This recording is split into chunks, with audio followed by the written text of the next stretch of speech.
Bengal tiger Mamata Banerjee. ఈ బెనర్జీకున్న మతోన్మాదం ఏంటిది? మమతా బెనర్జీ వల్ల భారతదేశానికి జరుగుతున్న నష్టం ఏంటిది? ఎంత పెద్ద ఎత్తున నష్టం చేయదలుచుకుంది ఈ మమతా బెనర్జీ అనే విషయాన్ని ఈ వీడియోలో చర్చించుకుందాం. ముఖ్యంగా మమతా బెనర్జీ పశ్చిమ బెంగాల్ రాష్ట్రానికి చెందిన ముఖ్యమంత్రి.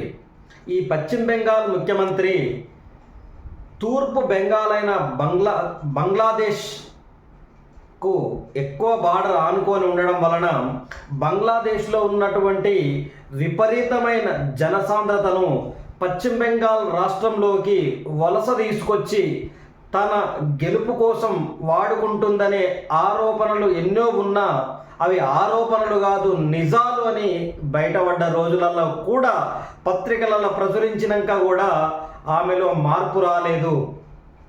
బంగ్లాదేశ్లో ఉన్న విపరీతమైన డెన్సిటీ పాపులేషన్ని ఇండియాలోకి వలసవాదులుగా తీసుకొచ్చి భారతదేశంలో వివిధ రాష్ట్రాలలో వాళ్ళను జొచ్చిపిచ్చి వాళ్ళు చేస్తున్న దురాగతాలు, ఆక్రమణలు, అనేకమైన నష్టాలను చేస్తున్నారు భారతదేశానికి.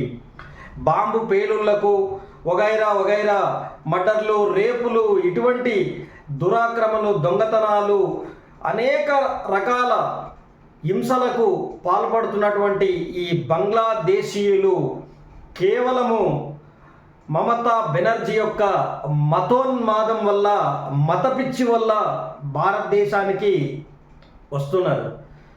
ఐఎస్ఐ తీవ్రవాదులనైనా ఒక కోణంలో నమ్మొచ్చు, ఎందుకంటే వాళ్ళు తీవ్రవాదులు కనుక ఖచ్చితంగా వాళ్ళు చెడు చేస్తారు అనేది మనకు అర్థమవుతుంది. కానీ మమతా బెనర్జీ మాత్రం స్వదేశంలో ఉంటూ స్వదేశాన్ని నాశనం చేయడానికి కావలసిన అన్ని ప్రణాళికలను ఈ బంగ్లాదేశీయుల నుంచి తమ కోరికలను, తమ పదవిని కాపాడుకోవడానికి చేస్తున్న ప్రయత్నాలు ఎన్ని అనే విషయాన్ని ఈ వీడియోలో మాట్లాడుకుంటున్నాం. మాట్లాడే విషయాలు ఏంటంటే, ఈ మమత బంగ్లాదేశ్లో ఉన్న చిన్న పేద కుటుంబాలకు సంబంధించిన వాళ్ళను ఎవ్వరికీ తెలియకుండా అక్కడి నుంచి ఇక్కడ ఇమ్మిగ్రేషన్ జరిపించి బెంగాల్లో తాత్కాలిక ఆధార్ కార్డు వగైరా వంటివి వాళ్ళకు ప్రొవైడ్ చేసి పశ్చిమ బెంగాల్ నుంచి ఢిల్లీకి వలస పంపించి అక్కడి నుంచి జార్ఖండ్లోని రాంచీకి, అలాగే హైదరాబాదుకు, అలాగే బెంగళూరుకు, అలాగే చెన్నై మహానగరాలకు, ముంబైకి, ఇలా అనేక నగరాలకు ఆ బెంగాలీలను వలస పంపిస్తుంది. వలస పంపించి తనకు ఎలక్షన్లు టైం వచ్చినప్పుడు వీళ్ళందరినీ తమ రాష్ట్రానికి తెచ్చుకొని వాళ్ళతో ఓట్లు వేయించుకొని గెలిచి మళ్ళీ అధికార పీఠంని పొందుతుంది. ఈ విధంగా ఎందుకు చేస్తుంది అంటే, ఆమెకున్న విపరీతమైన మతోన్మాదము. మమతా బెనర్జీ స్వయాన ముస్లిం మతస్థురాలు. ముస్లిం మతపిచ్చి ఈ మతోన్మాదికి ఎంత ఉందంటే మాటల్లో చెప్పలేము.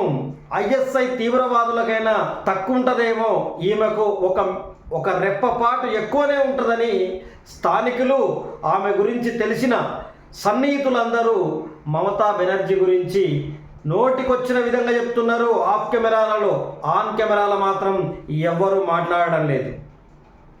ఇటువంటి దుర్మార్గాన్ని మమతా బెనర్జీ తూర్పు నుంచి ఈశాన్య రాష్ట్రాలలో నుంచి, తూర్పు భాగం నుంచి బంగ్లాదేశీయులతో పాటు పాకిస్తానీయులను, చైనీయులను, అలాగే భారతదేశానికి ఆటంకం తలపెట్టే అనేక రకాల దేశ ద్రోహులను మమతా బెనర్జీ ఆశ్రమం కల్పిస్తూ భారతదేశానికి ఏ ఒక్క ముఖ్యమంత్రి చేయనంత చెడు చేయాలని ఆలోచిస్తుంది.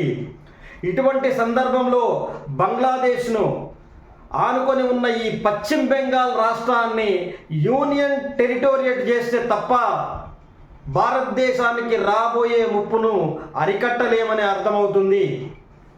హిందూ మతం పైన దాడి చేయించే కార్యక్రమంలో భాగంగా తమ కోపాన్ని బయటికి వెళ్ళగక్కే ప్రదర్శనలో భాగంగా బంగ్లాదేశ్ ఈ బెంగాలీ దీదీ బెంగాలీ టైగర్ అయిన మమతా బెనర్జీ అనేక రకాల దుశ్చర్యలకు పాల్పడుతుందని మనకు అర్థమవుతుంది. హిందువుల జనసాంద్రతను తగ్గించే కార్యక్రమమే ఈమె మొదలుపెట్టింది. ఈమెకు సరైన బుద్ధి చెప్పకపోతే భవిష్యత్తులో హిందూ పాపులేషన్కు భారతదేశానికి అనేక రకాల ముప్పులు వాటిల్లే అవకాశం ఉంది. 70 ఏండ్ల వయసులో కూడా ఈ ముసలితనానికి కూడా ఇంత మతపిచ్చి ఉందంటే ఈ మతోన్మాదిని మనం ఏ విధంగా చూడాలి?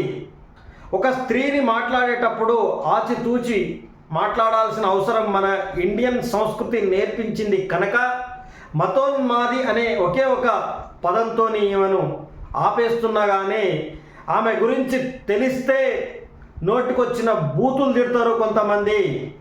తృణమూల్ కాంగ్రెస్ పేరిట ఈమె నడిపిస్తున్నటువంటి ఒక అరాచకమైన ప్రక్రియనే బంగ్లాదేశీయులను ఇండియాలోకి వలస తీసుకురావడం.